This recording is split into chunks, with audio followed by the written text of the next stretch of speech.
أعوذ بالله من الشيطان الرجيم. بسم الله الرحمن الرحيم. الحمد لله رب العالمين، والصلاة والسلام على أشرف الأنبياء والمرسلين سيدنا محمد وعلى آله وصحبه أجمعين. سبحانك لا علم لنا إلا ما علمتنا إنك أنت العليم الحكيم. اللهم علمنا مما جهلنا، ذكرنا مما نسينا. رب اشرح لي صدري ويسر لي أمري واحلل عقدة من لساني يفقهوا قولي.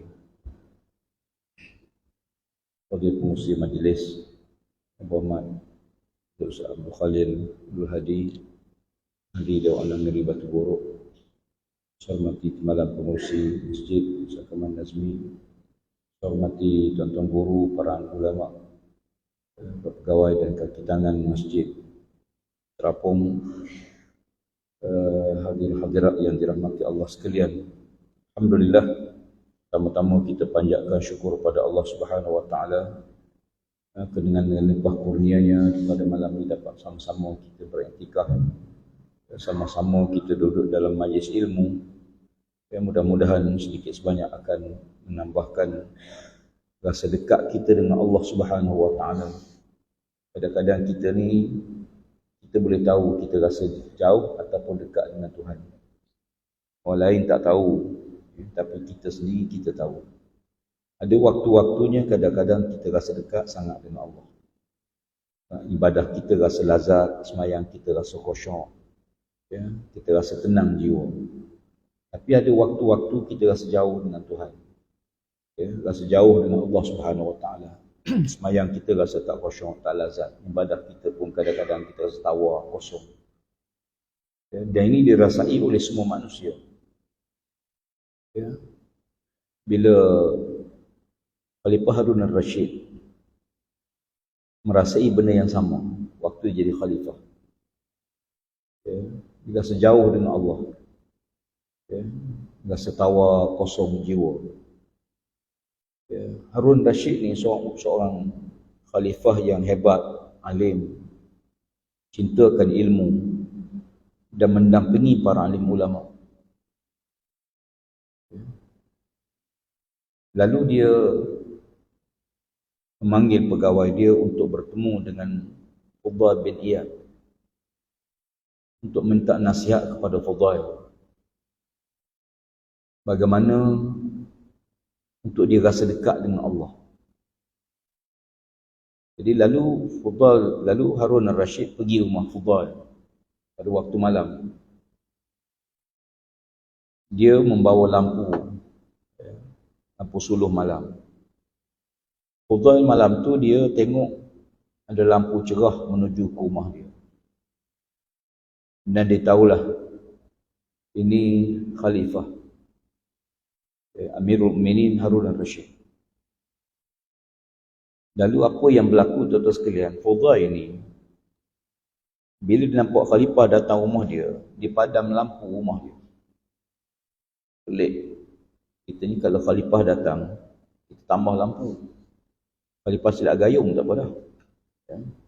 Kita tambah lampu. Ni khalifah Amirul Mukminin datang, dipadam lampu. Dia padam lampu rumah dia. Dia tunggu di luar rumah. Lalu bila khalifah ni sampai rumah dia, beri salam, dia menyambut salam. Lalu khalifah hulur tangan, dia pun salam dengan khalifah. Bila dia salam dengan khalifah, dia rasa lembut tangan khalifah. Khalifah ni bukan orang kerja keras, bukan kerja kasar, bukan nelayan tarik pukat laut, bukan peroka yang tarik sawit, bukan pendori getah. Tangan mereka ni kasar. Tapi Khalifah ni Harun ni tangan dia lembut. Orang kerja pejabat biasa lembut tangan banding orang kerja kampung. Jadi bila dia bersalam dengan Khalifah, dia rasa lembut tangan Khalifah. Tiba-tiba kata Fudail, alangkah baiknya kalau tangan yang lembut ini tidak dihumban ke neraka oleh Allah. Alangkah baiknya kalau tangan yang lembut ini tidak dihumban ke neraka oleh Allah di akhirat. InsyaAllah. Mendengarkan kata-kata itu, lalu Harun al-Rashid menangis. menangis dengan kata-kata itu. Bila melihat Harun al-Rashid menangis, pegawai pengiring Harun al-Rashid ni menegur Fudail. Dia tegur Fudail. Kata, "Hey Fudail, Amir Mu'minin datang ke rumah kamu. Bukan kamu datang ke istana khalifah. Sepatutnya kamu gembirakan hati Harun al-Rashid. Bukan menyebabkan dia bersedih. Bukan dia menyebabkan dia menangis." Kan biasa begitu. Kalau dia mengampu ni, jet lagi tinggi, lagi bagus. Kalau besar-besar datang, kita jet biar sampai terbalik kereta. Kalau jet ni, uji tak apa sikit-sikit. Tapi, ni melampau-lampau. Fudail bin Iyad, bila dia dengar pegawai pengiring khalifah kata macam tu, apa kata dia tu? Dia kata, "Hey Fudail, hey Harun, siapa dia ni? Siapa dia? Yang duk iring kamu, dia escort kamu ni siapa?" Lalu kata Rashid, dia pengiring peribadi, pegawai penasihat, pegawai pengiring dia. Lalu kata Fudail, "Hey Harun, berhati-hati kamu dengan orang macam ni. Dia mungkin menyenangkan hati kamu dunia, tapi dia tak boleh tolong kamu di akhirat. Berhati-hati dengan orang macam ni. Orang jenis suka mengampu, suka jet, suka puji. Salah ke puji dalam Islam? Tak salah. Tapi bukan mengampu. Bukan nak gembirakan hati pemimpin sehingga bawa maklumat yang tak betul, cerita yang tak betul, nak menggembirakan hati pemimpin. Tak salah. Nabi pun seringkali memuji para sahabat, Nabi puji isteri, masakan isteri dia, Nabi puji. Tapi ada limit. Lalu Fudail silakan Harun al-Rashid masuk ke dalam rumah dia. Bila masuk dalam rumah Harun al-Rashid, dalam rumah Fudail, dia tengok rumah tu gelap. Dia kata, "Hey Fudail, kenapa rumah kamu gelap? Apakah kamu tak ada duit? Habis belanja untuk beli minyak, menghidupkan pelita-pelita dalam rumah kamu?" Kata Fudail, "Tidak. Sengaja aku padamkan pelita dalam rumahku, wahai Harun. Kerana aku tengok kamu duduk dalam cerah siang dan malam. Aku lihat istana kamu siang hari cerah dengan cahaya, malam hari cerah dengan lampu-lampu. Aku bimbang kamu lupa waktu gelap kamu dalam kubur kamu nanti." Kata Fudail, "Aku padam lampu ni supaya kamu ingat tentang hari gelap kamu dalam kubur kamu nanti." Lalu Harun menangis.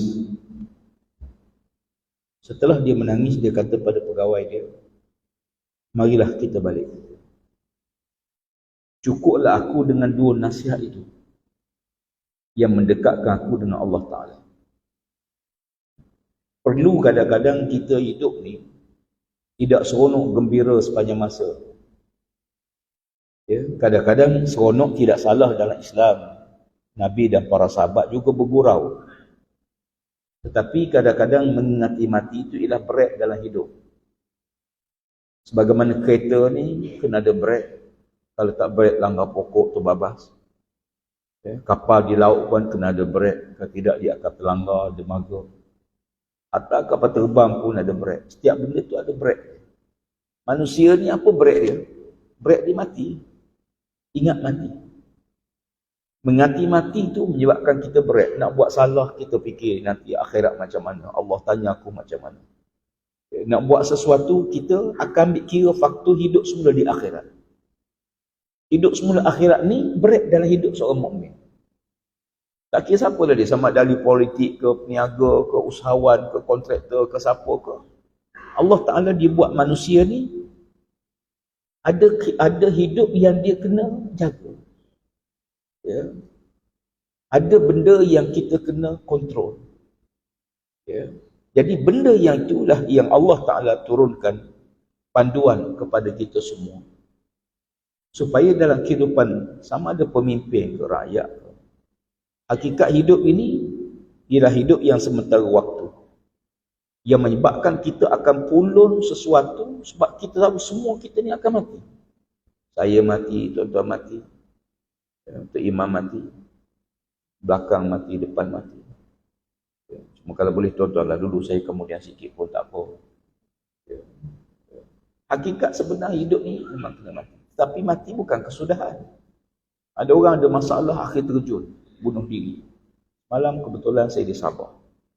Seorang lelaki bunuh diri, terjun sungai. Budak muda umur 30 lebih. Tension sangat, berdepan dengan masalah, akhirnya ambil jalan pintas, terjun bunuh diri. Terjun sungai. Sungai tu banyak buaya, nasib baik buaya tak jumpa. Masya Allah. Dan kadar bunuh diri orang Melayu Islam ni makin hari makin banyak membimbangkan kita soal tak ada panduan hidup. Sahabat-sahabat sekalian, Allah Subhanahu wa taala jadikan hidup dunia sebagai tempat Allah uji kita. Allazi khalaqal mauta wal hayata liyabluwakum ayyukum ahsanu amala. Allah jadikan kematian, Allah jadikan kehidupan untuk menguji siapa di kalangan kamu yang paling baik amalan. Ayyukum ahsan, bukan ayyukum akthar. Allah bukan uji siapa yang paling banyak amalan. Tak. Allah ni siapa yang paling baik. Banyak. Kalau kira banyak, kita umat Muhammad ni sikit amalan kita. Umat dulu ratus tahun umur, tentulah amalan dia lagi banyak dengan kita. Tapi Allah nak uji siapa yang paling baik. Ahli politik ke, ahli meniaga ke, guru ke, kata-kata. Siapa yang paling baik amalan. Dan itulah yang kita nak bawa. Oleh kerana bekalan hidup ini, dia menentukan dasar dan asas. Apa asas utama? Manusia ni tuan-tuan sekalian, Tuhan bagi akal fikiran untuk kita fikir. Tapi akal ni dia tak tahu mana baik, mana buruk. Tak tahu. Perompak kata merompak bagus, orang berzina, dia kata berzina bagus. Dia kata apa pak? Bising sangat. Perempuan tu setuju, saya setuju, kami berzina, apa kena mengena dengan negara, apa kena mengena dengan masyarakat. Suka sama suka, kenapa tak boleh? Tak ganggu ketenteraman awam pun. Tengok otak dia masuk air, cara fikir dia. Sama juga bila kita larang benda-benda yang merosakkan, nilai rosak. Oktoberfest. Ini bukan budaya orang Melayu. Ini bukan budaya Malaysia, bukan budaya Cina, bukan budaya India. Budaya orang luar yang duk tunggal langang, mabuk teruk tu, kenapa kita bawa budaya yang liar tu kemari? Kita balah dengan budaya orang lain. Bon odori, bukan budaya kita. Bukan budaya orang Melayu, bukan budaya orang Cina. Budaya Jepun yang tak ada kena-mengena dengan kita. Akidah kepercayaan dia. Kita bawa ni, kita balas sama kita kena budaya lain. Yang peliknya, kenapa kita ada import benda yang rosak? Cuma nilai baik buruk ni tak boleh letak pada akal. Kalau akal saja menimbang baik buruk, tak perlu ada wahyu. Tak perlu ada Nabi. Tapi oleh kerana akal dia tak tahu mana baik, mana buruk. Nilai baik buruk tu ialah nilai yang sabit, yang tetap. Bukan nilai yang berubah-ubah. Anda bawa tadi contoh seorang hamba Allah yang hebat. Dalam Khalifah Harun Rashid, bertemu dengan Fudail bin Iyad. Kalau tuan baca sejarah, siapa Fudail bin Iyad ni? Fudail ni asal ketua perompak, ketua gangster. Ketua penyamun yang sangat ditakuti. Ganas, sangat ganas dia ni, Fudail ni. Hingga laluan-laluan di Iraq tu dia yang kontrol laluan tersebut. Gangster besar lah. Tapi bila Tuhan nak beri petunjuk hidayah, dia boleh berubah dengan satu kata-kata aja. Kebetulan satu hari, dia suruh geng-geng dia pergi rompaklah buat kerja biasalah. Jalankan tugas masing-masing. Dia ni duduk satu kemah. Duduk seorang diri. Di padang pasir duduk seorang diri. Pegawai dia, pekerja dia pergi buat kerja. Tiba-tiba satu rombongan dagang, lalu menuju ke kemah dia dan berhenti di kemah dia. Ini tradisi orang Arab biasa, kadang-kadang bila kita sampai tempat kemah ni, kita singgah lah. Dan dilayan dengan baik, diraikan, hormat tamu, diberi jamuan, diberi makan. Itu budaya dia. Duduk situ. Dia kata, kamu di mana? Dia kata, kami ni peniaga. Nak pergi bawa barang dagangan. Mana barang dagangan kamu? Dia kata, kami ini kawasan-kawasan yang sangat membimbangkan kami. Dia borak dengan pakcik tu, orang tua tu. Orang tu layan, borak tanya. Dia kata, saya ni Sebahagian kumpulan tu pecah kat sana. Sebab saya ni kat sini takut kena rompak. Kawasan ni kawasan rompak kuat ni pakcik. Pakcik tu tanya, rompak mana? Pakcik tak kenal. Ketua gangster nama Fudal. Dia zalim sangat. Ya. Saya lari daripada dia, takut kena rompak, takut kena bunuh. Ya. Pakcik tu dah layan borak dia. Akhir pakcik tanya, kamu kenal tak siapa aku ni? Siapa? Akulah Fudal. Akulah Fudal. Yang kamu duk takut tu akulah. Dengar Fudal tuan-tuan, terus ketam, menggigil, terus minta ampun. Ya. Takutnya dia. Bermula dengan peristiwa tu, Fudal tengok, Masya Allah, ada orang yang takut pada aku, lebih bertakut pada Allah. Takut sangat kena bunuh, takut kena rompak, takut kena itu. Alhamdulillah, akhirnya dia menjadi seorang yang wara', zuhud, alim sebesar, seorang wali Allah. Allah yang terkenal dalam sejarah Islam. Tak apalah, saya nak sebut bagaimana sebenarnya potensi. Sebab tu Imam Ghazali dia pesan, kamu jangan benci pelaku maksiat, tapi kamu kena benci dengan maksiat. Ya? Islam menolak kemungkaran. Kita dalam keadaan negara, ya akhi, kita nak buat ke mana negara kita ni? Pemimpin dia mesti jelas ke mana hala tuju negara yang nak dibawa. Ya? Sebab kita memimpin polisi dasar ke arah mana? Dalam Islam, menjadi tanggungjawab pemimpin untuk menyelamatkan rakyat dia dan negara dia daripada kemurkaan Allah Subhanahu Wa Taala. Nilai baik buruk mesti ditanam sejak kecil supaya nilai al-amru bil ma'ruf, nilai ma'ruf tu ditegakkan dalam negara. Nilai mungkar mesti cegah. Tak boleh dalam dua-dua waktu nilai ma'ruf ada, nilai mungkar pun berjalan. Tak boleh. Sebab tu ada al-amru bil ma'ruf, an-nahyu anil munkar. Kuntum khaira ummah ukhrijat linnas. Ukhrijat linnas ta'muruna bil ma'ruf wa tanhauna 'anil munkar wa tu'minuna billah. Walau amana ahlul kitab lakana khairan lahum minhumul mu'minuna wa aktsaruhumul fasiqun. Ya, kamu kata Allah adalah umat yang terbaik untuk manusia. Orang Islam ni umat yang terbaik untuk manusia. Islam kena memimpin. Dasar Islam kena memimpin untuk keselamatan dunia, untuk memandu manusia supaya manusia dunia selamat. Ya. Tapi kamu ingat, tanggungjawab kamu dua. Pertama, menegakkan nilai ma'ruf. Ma'ruf dalam ekonomi, ma'ruf dalam berpolitik, ma'ruf dalam kebajikan. Semua sekali. Nilai ma'ruf tu bukan dalam kerangka semayang, puasa individu, tak. Dalam kerangka negara.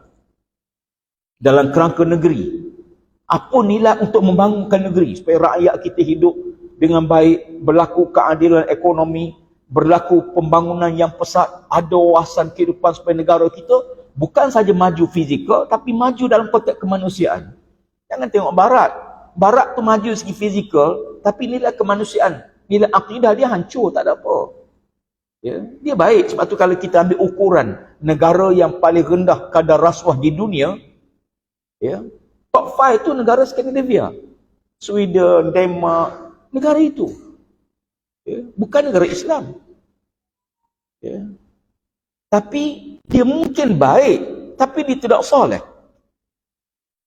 Islam mengajar kita, kita bukan nak bina sebuah negara yang hanya baik. Jadi kena clear.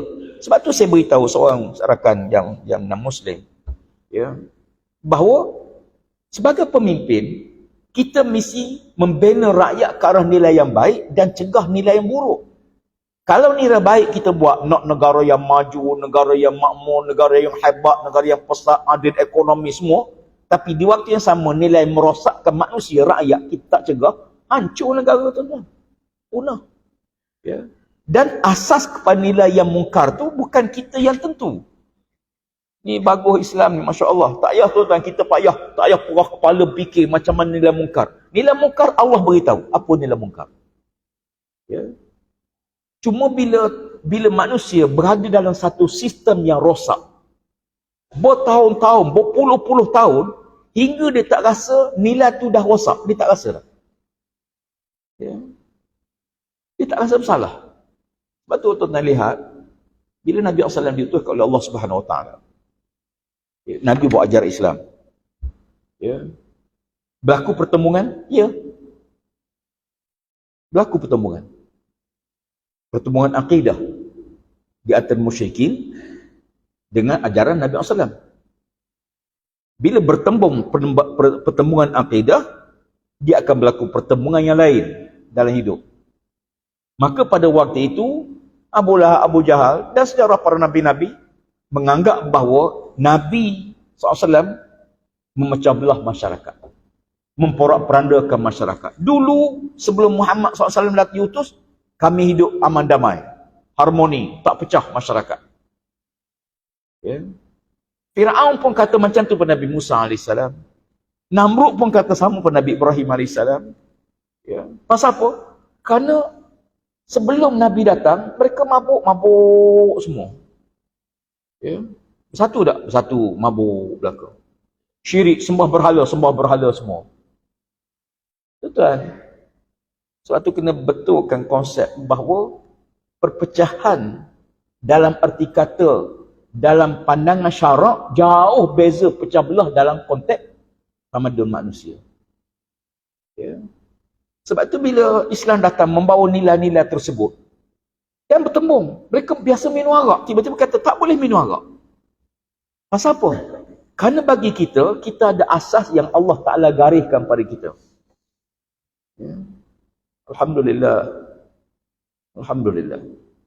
Bahawa dalam membangunkan negara, membangunkan negeri, kita harus lihat juga kepada nilai, jangan ada nilai jiwa yang turut merosakkan pembangunan tersebut. Dia akan berlawan ya akhi, sentiasa berlawan. Ya. Laula daf'allahu an-nas ba'dhum ba'dha, kalaulah manusia tidak bertembung satu sama lain, akan rosak muka bumi. Macam mana? Kita kata kalau bertembung tu rosak tak? Allah kata kalau kamu tak bertembung, rosak muka bumi. Kena lawan.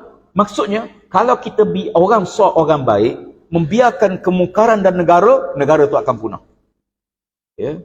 Dan tidak mungkin orang yang fasik akan membiarkan kesoleh berlaku dalam negara. Dia mesti berlawan. Ya. Pertembungan di antara baik buruk ni bukan pertembungan baru dalam sejarah. Bahkan kita setiap hari kita bertembung dalam jiwa kita, masyarakat kita. Jadi pertembungan itu asas berlaku. Jadi oleh kerana itu kalau kita lihat bagaimana Islam mengatur ni. Tuan-tuan nak buat benda dulu ni. Saya kebetulan ialah sehari dua dilantik jadi Menteri Alam Sekitar. Saya dulu kata nak tengok di mana ni. Itu baru satu kementerian. Ya. Bagaimana yang kita nak tengok? Hari ini dunia mula bimbang. Riuh-riuh seluruh dunia tu sekalian bimbang satu je. Apa dia? Bumi semakin panas. Disebut sebagai pemanasan global.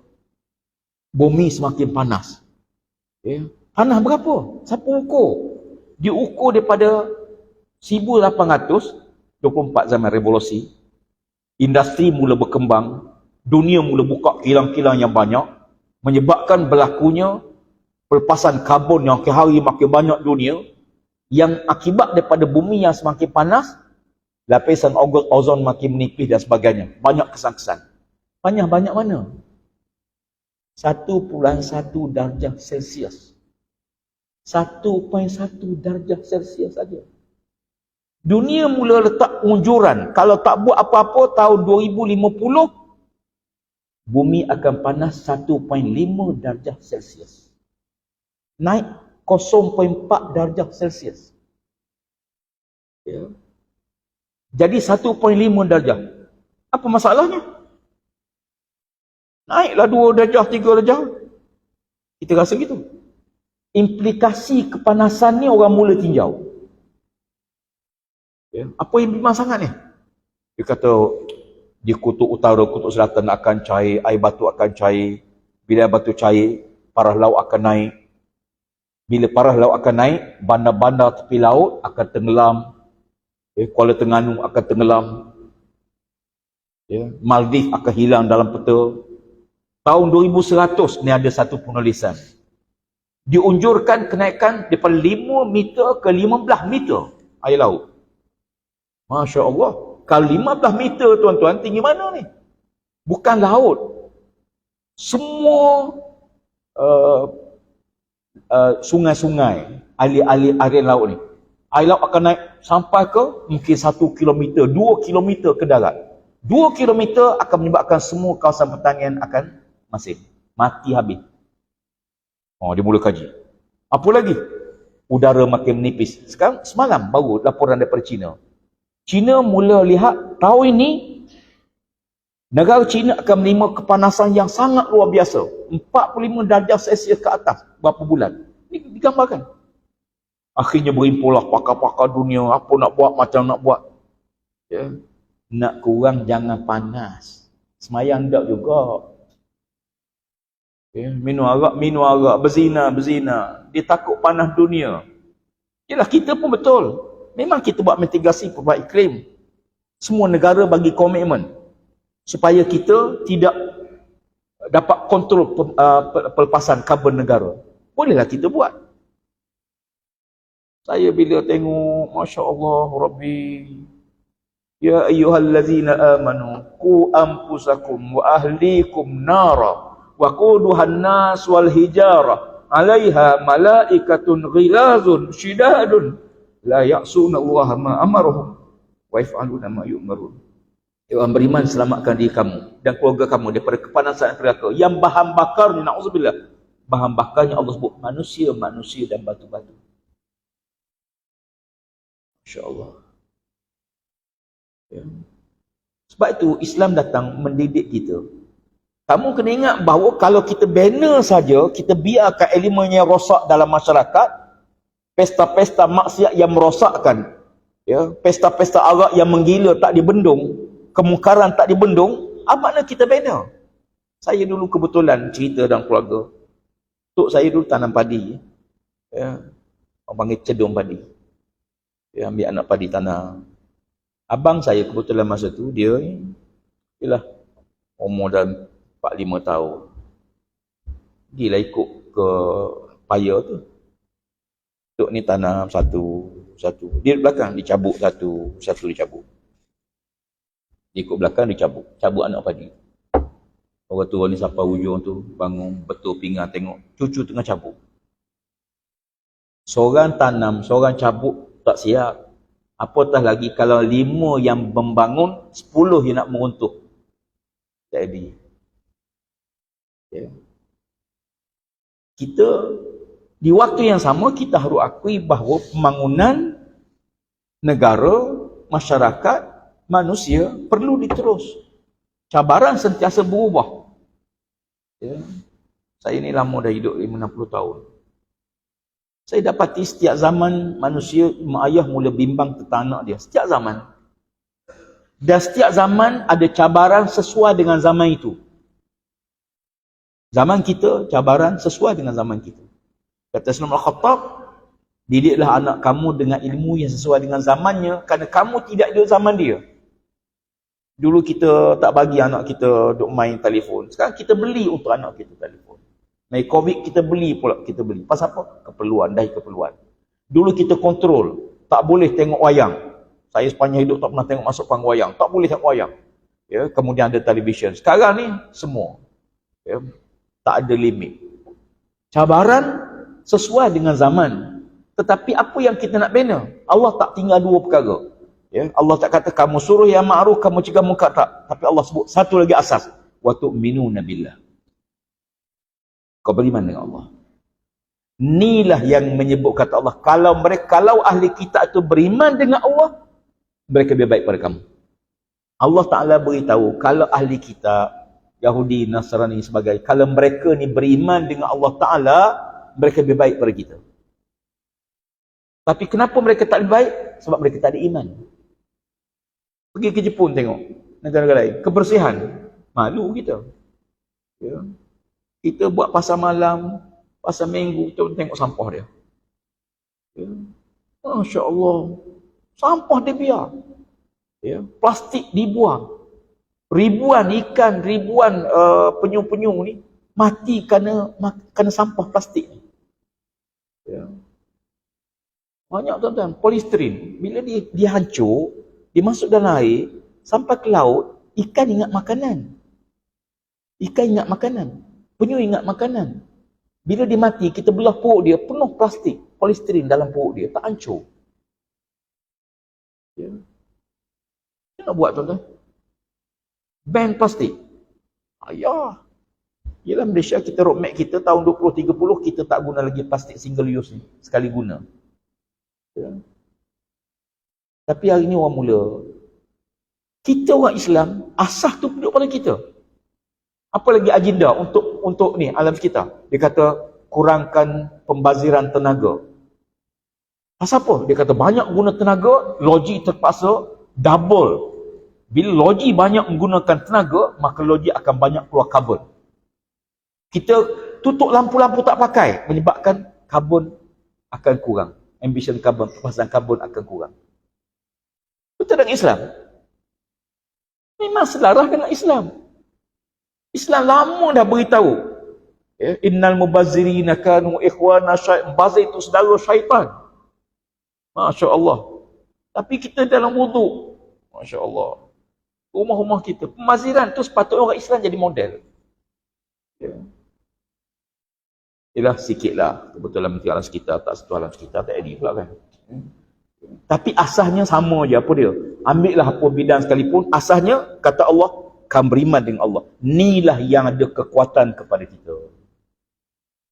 Inilah kelebihan kita.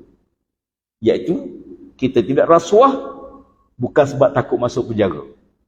Bukan sebab takut diaibkan di halaman. Kita tidak rasuah, kerana kita tahu dosa. Takut pada Allah di akhirat. Ini tak ada pada orang lain. Kenapa kita tidak membazir? Kita tahu membazir itu dosa, kesalahan, dan Allah Ta'ala khitab, Allah Ta'ala cegah.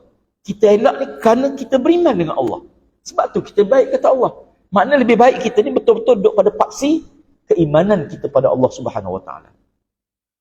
Ya, sebab tu kalau kita tengok ukuran-ukuran dalam yang dibuat oleh pelbagai pihak di dunia ni, memang kita akui negara Islam ketinggalan jauh ke belakang. Jadi macam mana kita nak move ke depan? Islam ni, Allah Ta'ala turut Islam untuk menyelamatkan. Ya. Islam ni sifatnya menyelamatkan. Ya.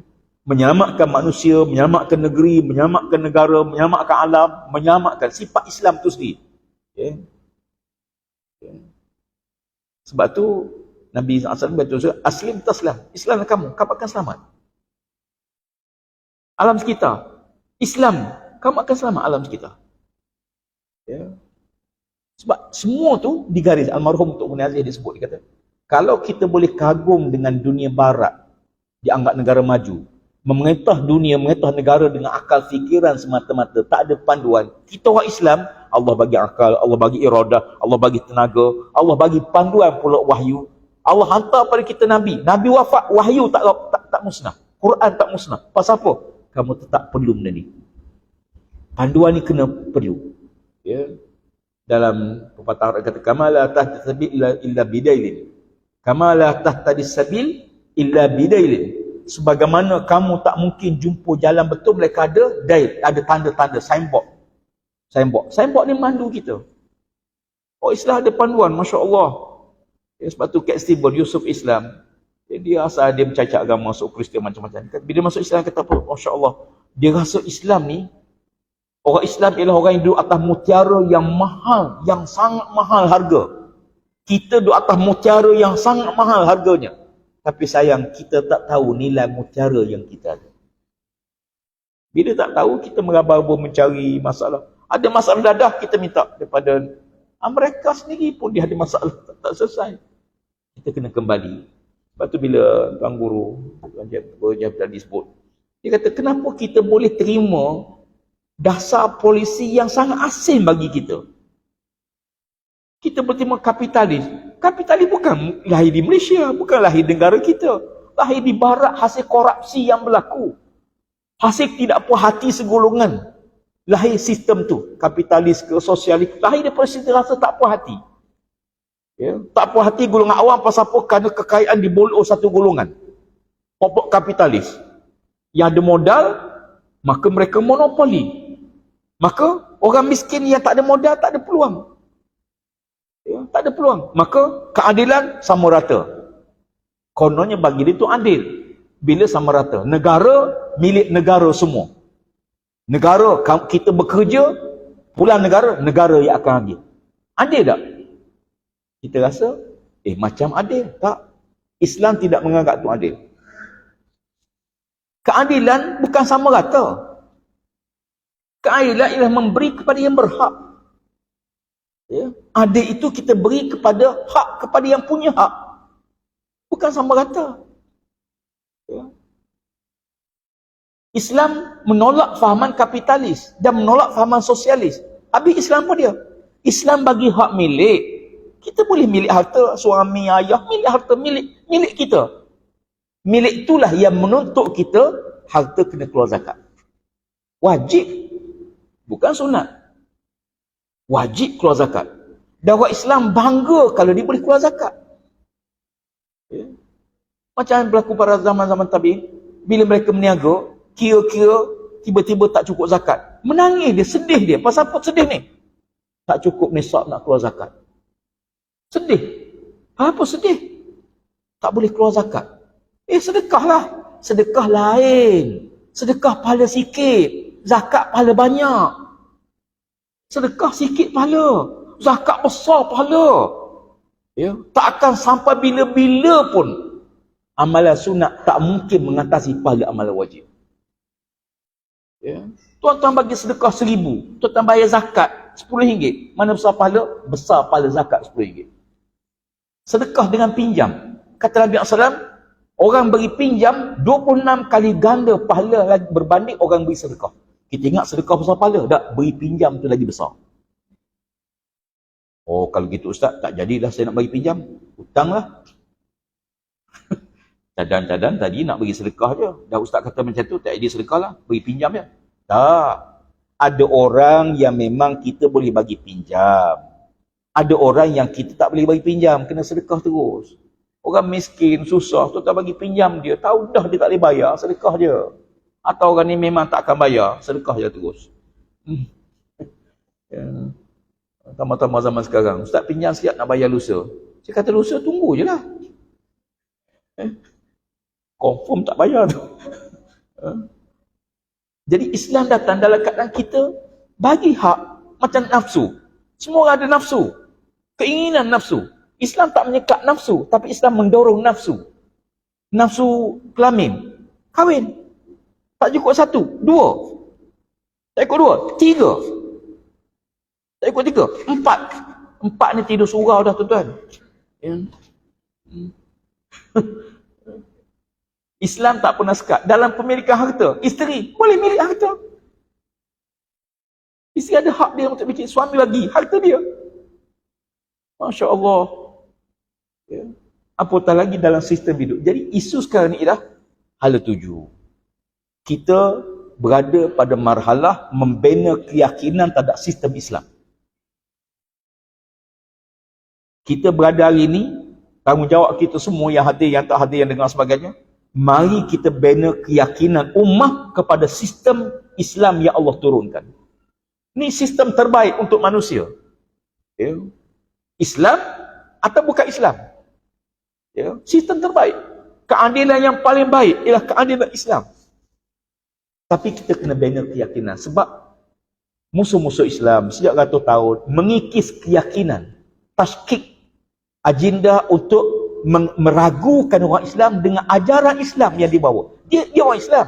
Dia sendiri ragu dengan undang-undang, dengan peraturan Islam. Maka tanggungjawab kita adalah membina keyakinan. Kata Nabi SAW, Naja awwalu hazil ummah bil yaqin. Bil yaqin wahzuhi. Wa yuhliku akhiruha bil bukhli wal amali.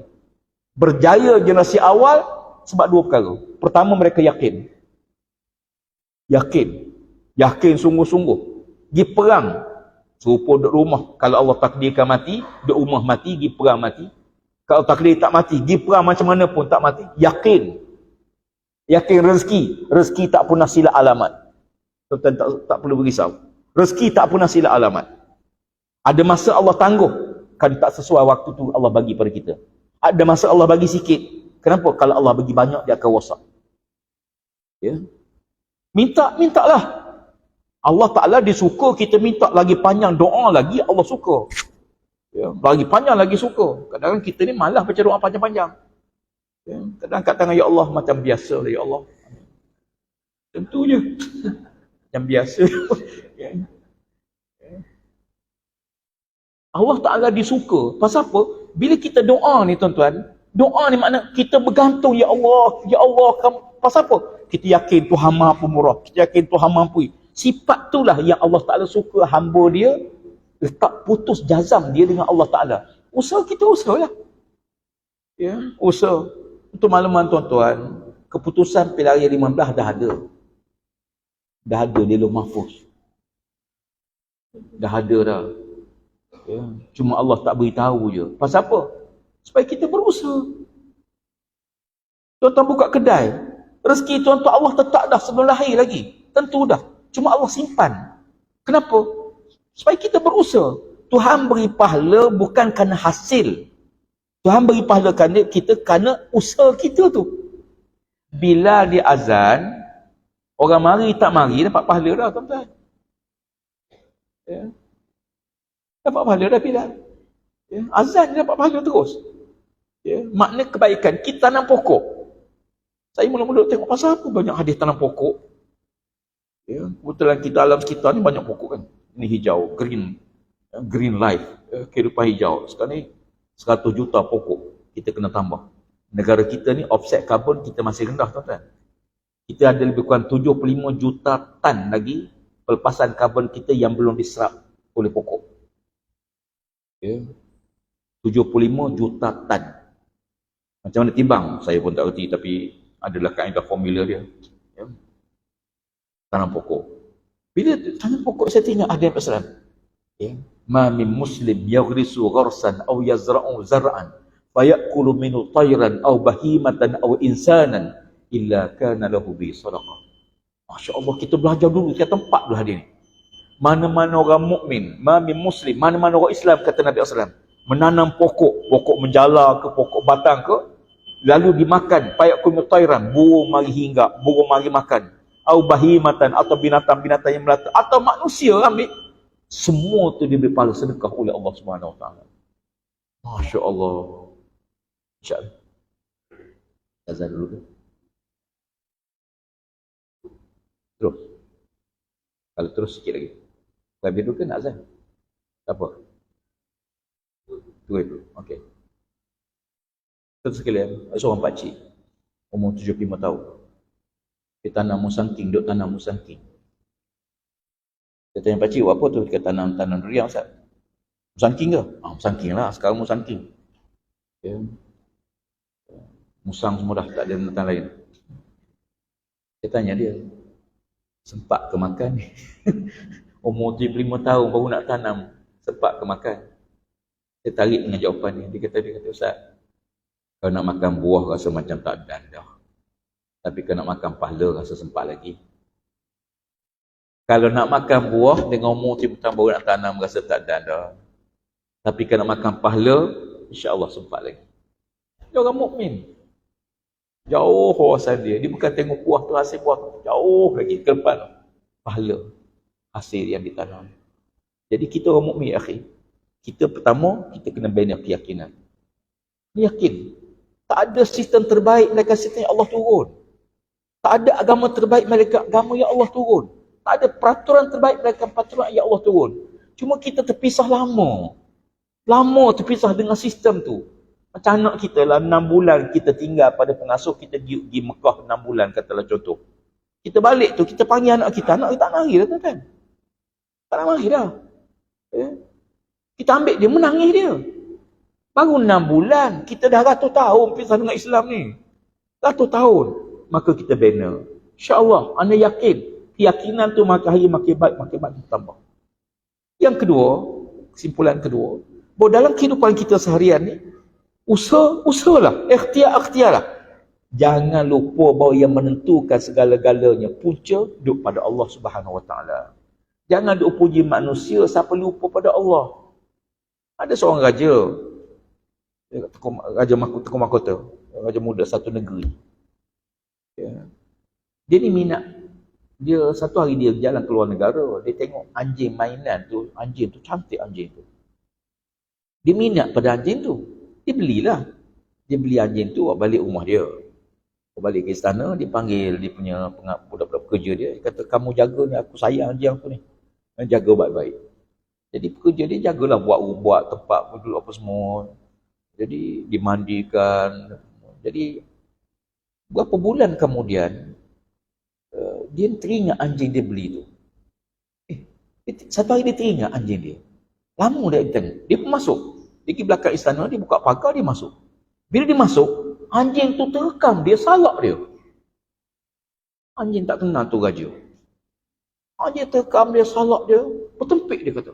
Bila dia tengok anjing tu bersalak, pengasuh tu, budak pekerja tu, datang beritahu anjing. Diam. Ya. Raja tengok, raja muda. Dia tengok. Dia kata anjing celaka betul. Aku tuan dia tahu. Bukan dia ni pekerja je ni. Tapi pekerja tu beri makan tiap-tiap hari, beri mandi dia tiap-tiap hari, jaga dia tiap-tiap hari. Akhirnya anjing tu ingat, yang ni tuan dia. Jangan silap tuan tu. Ya. Tuan-tuan boleh terima kasih pada makhluk. Tapi jangan lupa. Punca duduk pada Allah Ta'ala. Rezeki kalau kata tak milik kita. Ikhtiar tak dapat.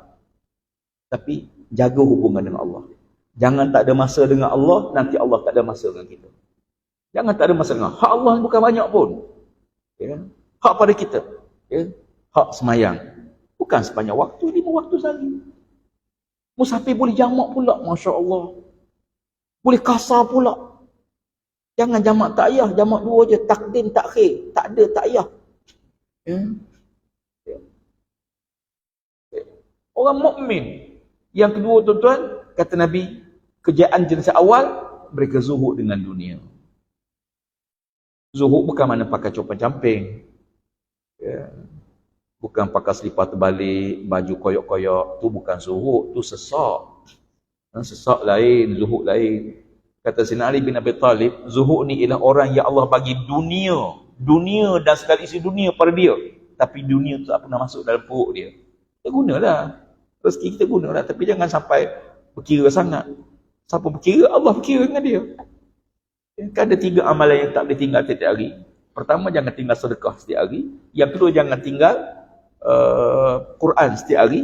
Yang ketiga, jangan tinggal, ada ulama sebut jangan tinggal selawat 100 kali sehari. Ya. Betul. Betul tuan-tuan. Ya. Kita orang yang penyakit, kata doktor kata kena makan ubat. Ubat ni kena habiskan, ubat ni. Kaedah dia. Zuhud dengan dunia. Dan binasa akhir sekali. Kata Nabi, kata binasa umat akhir zaman disebabkan 2. Bil bukhli. Kerana kedekut, berkira. Allah pun berkira. Zakat tak nak keluar. Tak nak keluar zakat. Berkira sungguh dia. Masya Allah. Ya. Hak Allah ni tuan sekalian, dia denak ni, zakat ni kata Nabi, Allah Ta'ala pun banyak sebut dalam Quran. Ya. Wa man yuqridullaha qardan hasana yudha'if lakum wa yaghfir lakum. Siapakah dia kerama yang sanggup beri pinjam pada Allah? Bangun seorang sahabat, ya Rasulullah, takkan Allah pun nak pinjam? Kata Nabi, Allah Ta'ala sebut pinjam, nak yakinkan kita, disebut oleh para ulama, nak yakinkan kita bahawa bila pinjam, wajib pulang balik. Dan Allah janji, Allah akan pulang lebih baik daripada kita bagi pinjam. Tak usah bimbang lah tuan-tuan. Simpanan kita bukan simpan untuk orang lain. Ya. Dan yang kedua, panjang angan-angan. Ya. Panjang angan. Imam Ghazali banyak sebut tentang ini lah. Ya. Ada orang buat maksiat, berangan-angan Allah Ta'ala akan ampun dosa dia, Allah akan masuk dalam syurga. Ya. Sebab tu aku lebih suka kata Imam Ghazali, seorang yang tersilap dengan Allah Ta'ala, minta ampun pada Allah segera. Jangan tangguh, segera minta ampun. Sekalipun dia mengulang kemungkaran kesilapan dia dan minta ampun lagi, dia ulang balik, dia minta ampun. Aku lebih suka daripada seorang yang mengumpul-ngumpulkan kesalahan, konon-konon nak bertaubat waktu tua dia. Semoga Allah Ta'ala merahmati kita insyaAllah. Semoga Allah mengampun dosa-dosa kita, kesilapan kita dan keluarga kita. Dan akhir sekali tuan sekalian, saya baru dapat maklumatkan tadi, almarhum Dr. Ustaz Abdul Halim Abdul Rahman, bekas Timbalan Timsal Kelantan, kembali ke rahmatullah. Petang tadi, malam ni dia solat jenazah malam ni. dan kita hadiahkan sekali Fatihah kepada beliau dan kepada mak ayah kita, arwah mak ayah kita, keluarga kita. Mudah-mudahan semua dirahmati oleh Allah Subhanahu wa taala. Al-Fatihah. Auzubillahi minasyaitonir rajim. Bismillahirrahmanirrahim. Iyyaka na'budu wa iyyaka nasta'in. أعوذ بالله من الشيطان الرجيم بسم الله الرحمن الرحيم الحمد لله رب العالمين والصلاة والسلام على أشرف الأنبياء والمرسلين وعلى آله وصحبه أجمعين اللهم علمنا مما جهلنا وذكرنا مما نسينا ربنا اكتب بيننا وبين قومنا بالحق وأنت خير الفاتحين اللهم أن الحق حقا وارزقنا اتباعه وأن الباطل باطلا وارزقنا اجتنابه وصلى الله على سيدنا محمد وعلى آله وصحبه أجمعين والحمد لله رب العالمين. تقبل الله.